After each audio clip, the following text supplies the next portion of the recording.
It's wonderful to be here with you, particularly in a week where so many people are gathered from all over the world, dedicated to the yearning that all of us feel in our hearts to repair a very broken world.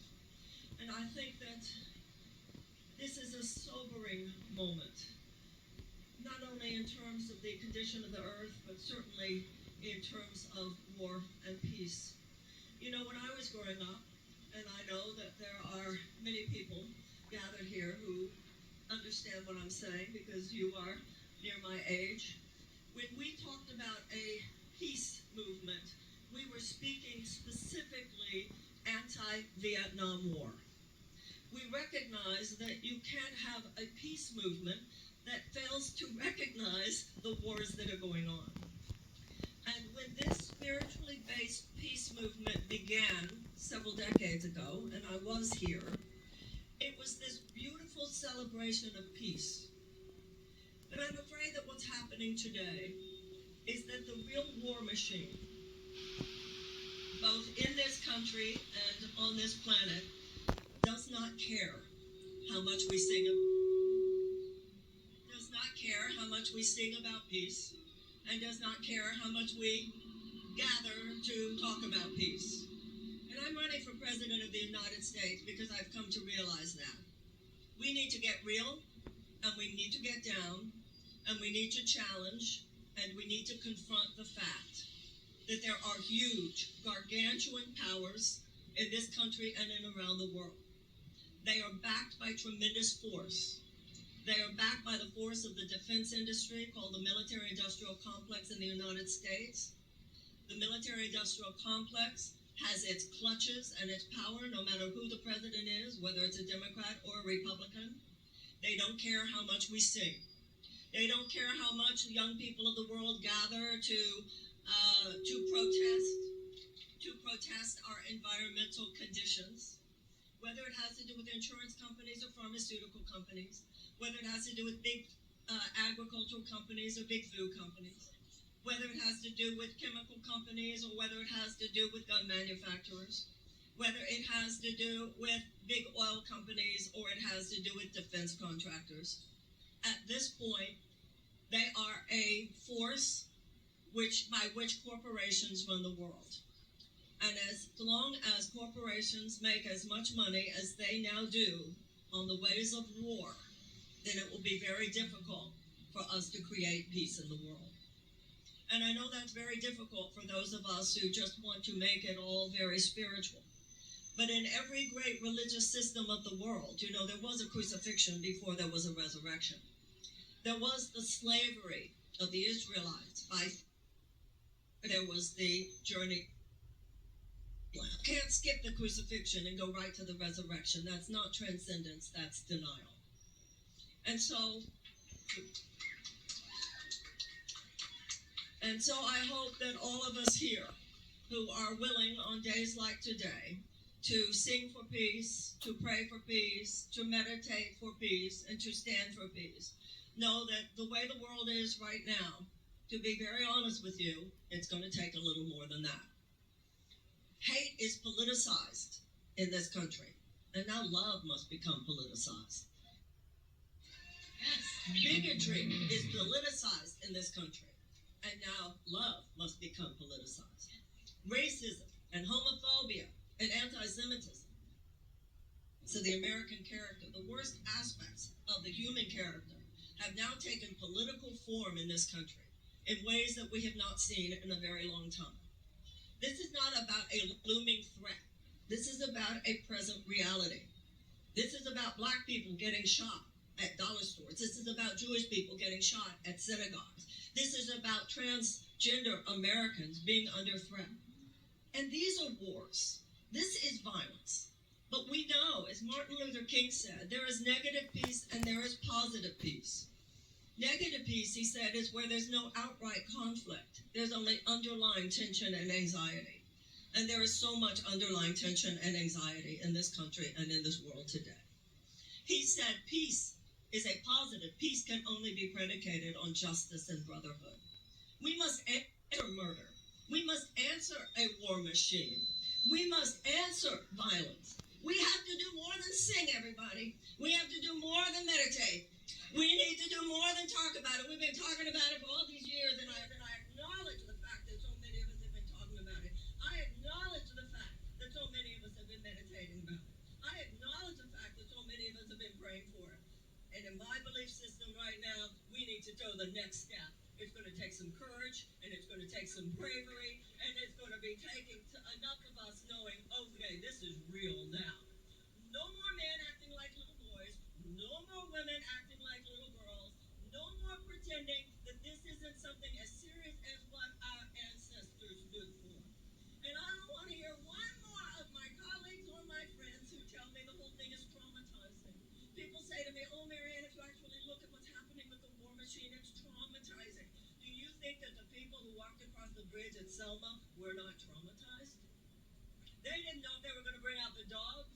They didn't know if they were going to bring out the hoses. They didn't know if they were going to bring out the bullets. Ladies and gentlemen and everyone else, this is my message, and I believe we all have to share with each other now. When this country was founded, 56 men signed the document, the Declaration of Independence. It is a tremendous possibility for human self-actualization. But 41 of those men were slave owners. And that dichotomy is America's story. We have always been both and. We have always been those whose hearts were ablaze, as our hearts are ablaze here today, with the possibilities of what this country could mean, a free society in which everyone can flourish, in which everyone has a shot at it. But we have also been from the very beginning filled with forces who, for their own ideological and or financial purposes, had no intention whatsoever of allowing those forces to be actualized. And they have proven from the beginning, with the forces of slavery and unto every generation, whether it was the oppression of black people or the oppression of women, whether it was the oppression of labor or the oppression now of other species on the earth itself. They have proven that you really want peace on earth? Oh, really? You want peace on earth? If that undercuts their profit bottom line, they have no intention of seeing peace on earth. And that is why we were at war in Vietnam, and that is why we were at war in Iraq, and that is why we stayed so much too long in Afghanistan. And so at this point, we have to do more than proclaim peace. We have to be willing to, in a very mature way, confront the forces of war. Forces of war. Those forces, which, as I said, represent tremendous financial interests in this country. Forces which, I don't care if it's been a Democratic president or a Republican president, they line up. You ask my opinion, well then, we need a new president. We need to cut the U.S. defense budget by at least 10%. I think we could cut it by 20%.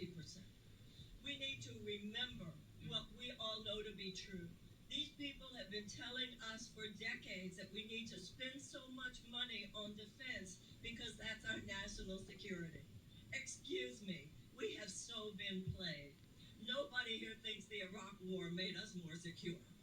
Nobody thinks those last 20 years in Afghanistan made us more secure. And nobody who is thinking about it thinks that those 750 military installations that the United States has in 80 countries around the world are making us more secure.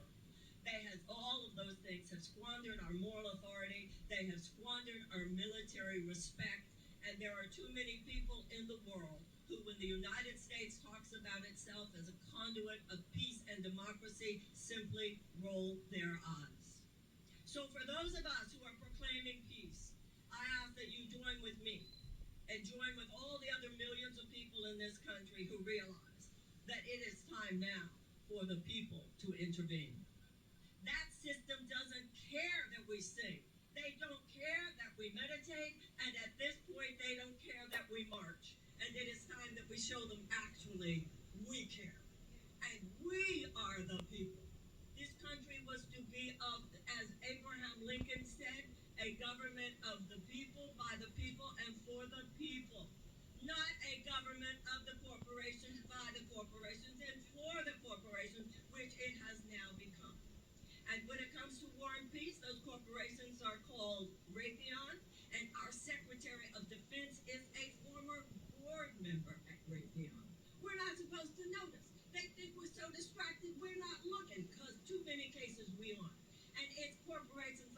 Northrop Grumman, and its corporations like Boeing. In the Iraq War, millions died around the world, and thousands of our own soldiers died, and we squandered trillions of dollars. But this will not stop unless we stop it. It is time for us, nonviolently and lovingly and elegantly and beautifully, in as peaceful and loving, as wonderful a way as possible, make it very clear this shit needs to stop. And so I ask you to join with me. And of course they'll say, we're a long shot. Of course they say that. Of course they'll say, oh, this is fringe, this is going too far. But I hope that you will remember that we on this, everybody on this stage today, and everybody who is gathered, you heard Ringo Starr, you heard Michael Douglas. This is the yearning of the people of the world. The people of the world don't want endless war. And the last thing the United States should be is a purveyor of an endless war machine. And you and I have a tremendous responsibility. Those of us who are American citizens, we are the keepers of a dream.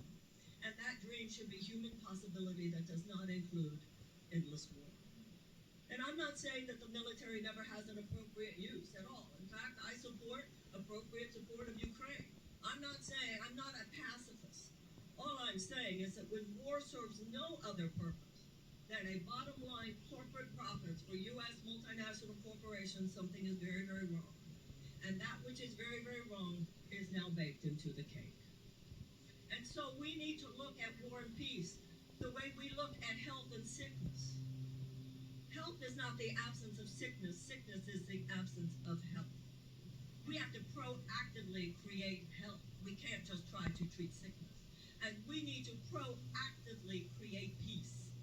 You can't just not create peace and then just wait for violence to come and then think if you put enough people in prison or you put enough bombs on enough countries that you have treated it. Ladies and gentlemen and everyone else, we have to look at what a violent society we are. We will not have peace until we commit to becoming nonviolent. Our food policies are violent. Our prison industrial complex is violent. Our criminal justice system is violent. Our environmental policies are violent. And so on this day, let's commit to peace. Let's commit to getting down. Let's commit to being real. Yes, let's meditate. Yes, let's pray. God knows I've spent my life saying it, believing it, and I believe it now. But this is what I do suggest. Let's pray in the morning and kick ass in the afternoon. It is time. Our ancestors pushed back against slavery with abolition, and they pushed back against the institutional suppression of women with the women's suffragist movement and the 19th Amendment. They pushed back against the Gilded Age with the establishment of the labor movement. They pushed back against segregation with the civil rights movement. It is our turn now. They had to recognize what was wrong before they could proclaim what was right. And the very virtue, the meaning, the prayers, the courage, the love that infused those movements led them to success. As I said before, it's our turn now. Electing a president of the United States who sees it this way is not the only answer, but it's a big part of the answer. And if you believe that a presidential campaign, which is led by someone who is laying it down the way we're laying it down today, is of meaning, I hope you will support me. Go to 2024, Marianne2024.com. I hope you will proclaim it. I hope you will recognize how busy they are trying to character assassinate anybody who says anything different. This is real, everybody. This is serious time now. It is time for us to show up as our ancestors showed up, in honor of our ancestors and in dedication to our great-great-grandchildren. Like I said, pray in the morning, kick ass in the afternoon.